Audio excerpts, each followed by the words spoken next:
ఏర్పడే ప్రతిబింబాల సంఖ్య ఎంత? Then find the number of images. Angle between the two mirrors is 180 degrees. Find the number of images.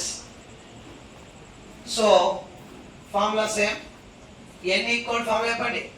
360 by theta. 360 -1 answer 1. So 180 డిగ్రీలు ఉన్నప్పుడు ఒకే ఒక ప్రతిబింబం వస్తుంది. అది వస్తువు ఎలా ఉంటుందో నెక్స్ట్ ఇస్తాం. ఈజీ. ఇప్పుడు అంటే వస్తువు ఉన్న పొజిషన్ నుంచి వస్తువు 10 సెంటీమీటర్ దూరం జరిగితే వస్తువుకి ప్రతిబింబానికి మధ్య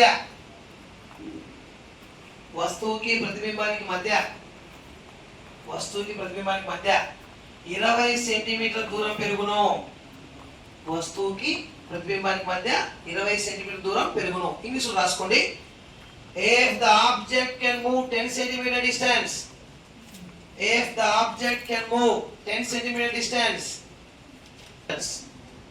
then the distance between image and object increases 20 centimeters. Okay, మనం ఇప్పుడు సాల్వ్ చేయబోతున్నాం. మధ్య కోణం 180 డిగ్రీలు. రెండు దర్పణాల మధ్య కోణం 180 డిగ్రీలు. Angle between two mirrors is 180 degrees.